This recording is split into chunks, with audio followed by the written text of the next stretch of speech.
Hi, I'm Latoya with Mixed and Matched, and I want to share an exciting opportunity with you.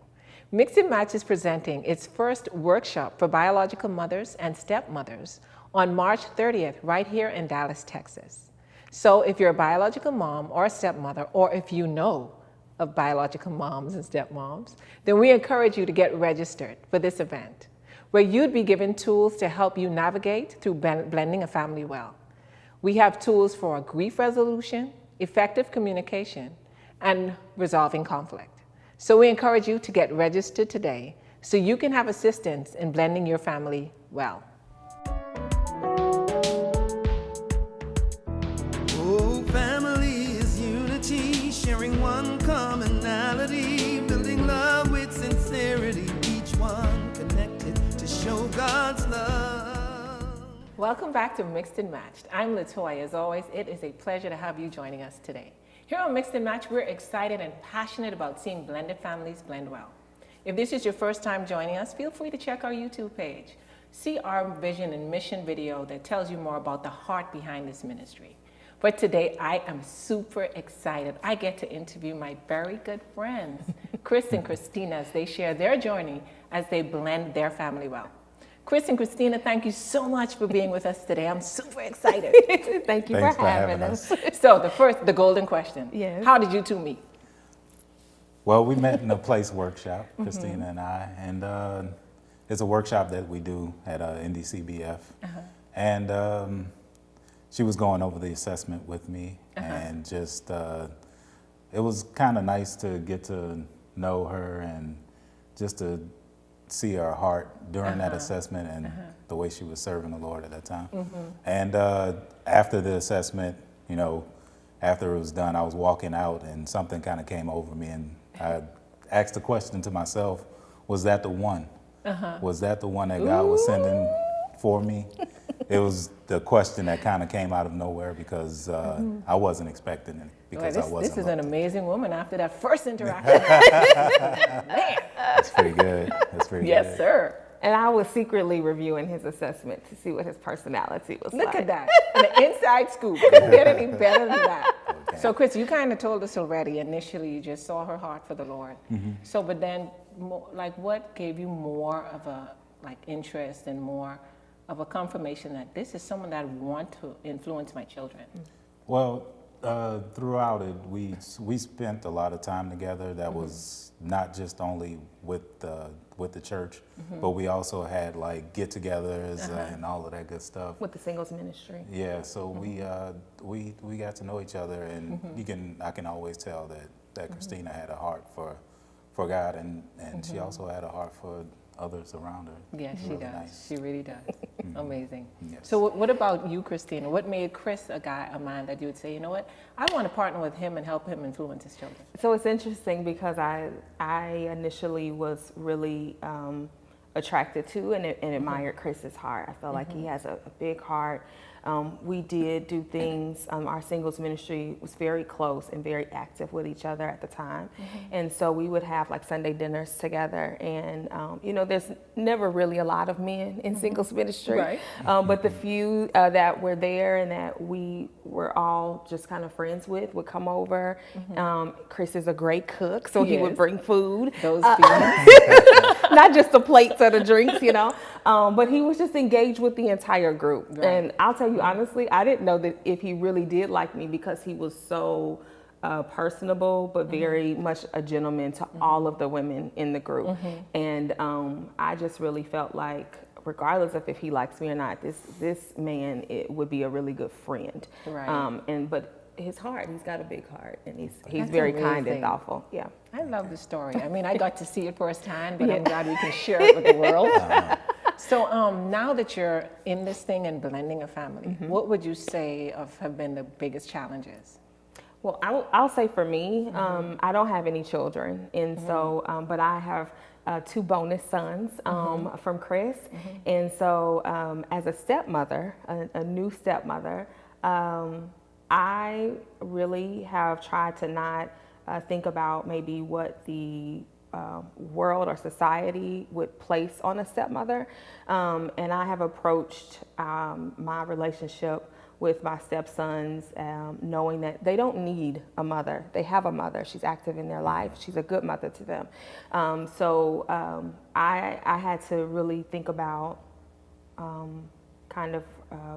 redefining what that would mean for me. It's not really been a challenge in a bad way. It's just been something that I didn't really give thought to. And so I'm always mindful that I'm not coming off as I'm trying to be your mother. Right. Yeah. That's perfect, because you want to build that Yeah. trust and cultivate a Exactly. relationship, and that takes time Yeah. and patience and Yeah. wisdom. Okay, so what have been the greatest blessings so far? Oh, I would say he beat me. Go ahead. the greatest blessing is seeing all of our families just come together, because we've been able to interact so well. Extended family. Extended family, Yeah. yes, Yes. because I get along great with her parents, brother, Oh, they love him. and vice Same versa. for him. Yeah, because I was going to Yeah. say, I can 'Cause- say I was at the wedding Yeah, and the well, yeah, you reception were. and the party after. And that's one of the things that stood out to me. I was like, look at the unity between Yeah. these families. It's like they knew each other before you two met. Yes. That was beautiful. That is a blessing, because everyone doesn't have a strong support system. And some do, but maybe just individual, like my family supports me or his family supports him. But that's my mom and dad too. And Right. I think that Chris feels the same way. Definitely. When Marcel and CJ, our sons, came to visit my parents, instantly grandma and grandpa and my brother is so excited because he has all girls. So he's like, I got nephews.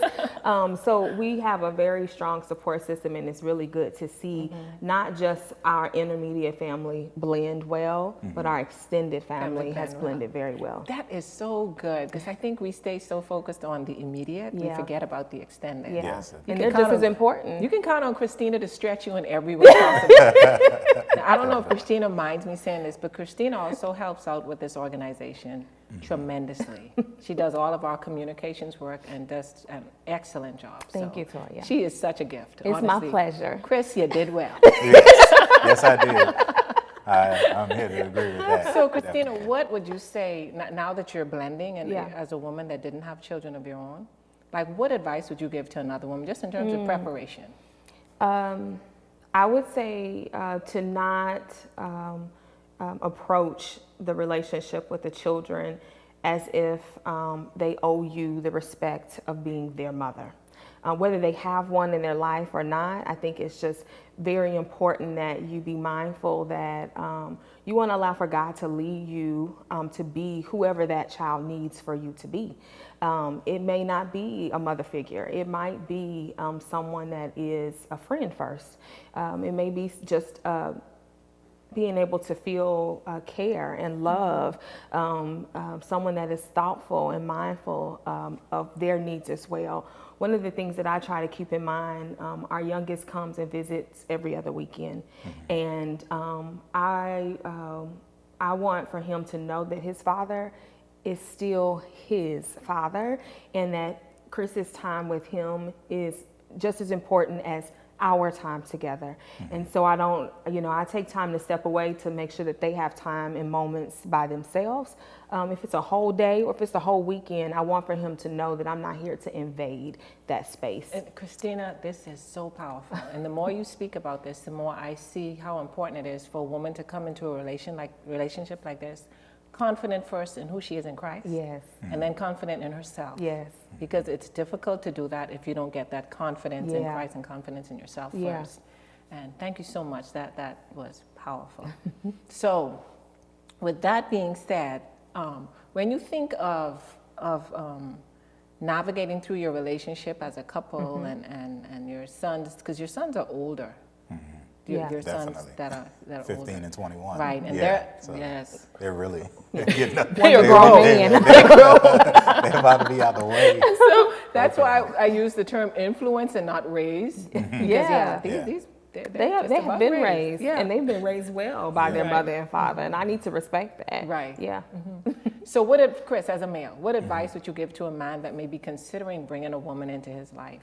A man with children. I would just like to tell them just to get to know who you're bringing around your kids, first of all, because that's very important, and make sure that the person that you are bringing around is centered in God and just has a big heart and that is open to what can be, what's about to take place, because it takes a level of comfort for a man to bring someone else around his kids and just make sure that you're comfortable with her, and your kids will see that, and they'll bond and bring that comfort level also.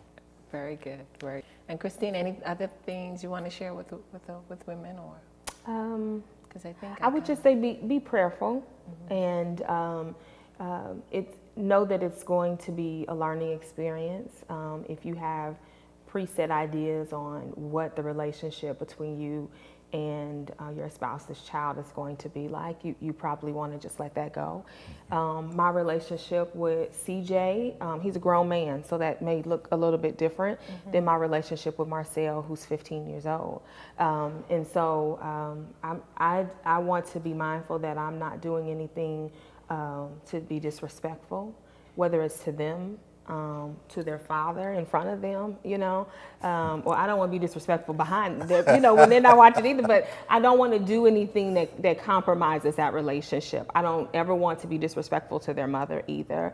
I'm new to that, right, to the family. They've been here. This has been their father. And so I'm the one that's new in this situation. And so it does sometimes call for me to be a little bit more adaptable and flexible. But they're children, and they didn't ask for the divorce. They didn't ask for me to step in and marry their father. So I need to be mindful that they have gone through more change and maybe difficulty, maybe even grief, than I have. And I want for them to be protected as children and young men who are growing up, that they know that Christina has the best in mind for them. So as you think about because blending families, there are different dynamics. Like your 15-year-old now, as he transitions into high school, and discipline for a teenager looks a lot different from a toddler, and that could be fluid. Yeah. So how do you handle? My next bit of advice is I stay out of that. Very good. Very good decision. You stay out of that. I stay out of that. That's not my place. No. It really isn't. It isn't my place. Now, if that's something that Chris asked me to do, but I still don't know that's my place to do And that. I wouldn't put that pressure on her. That's a lot of I responsibility. think we want to use y'all as one of a couple for helping us, because y'all are just so grounded and solid, and just have a good knowledge base of how to go into this thing and how to get good results. Thank the Lord. Exactly. That's exactly my point. Yeah. When he is the center, it makes a big difference. Yes, it does. I think one of the things that blended families call for a lot is sacrifice, especially on the part of the step-parent. What do you think about that, Christina? A sacrifice? Yes. And not in a bad way. I think, Chris and I both have been married before. And so, and then we were divorced for about 8-9 years before we got married. So as a single woman, I became very used to just taking care of myself, my own space.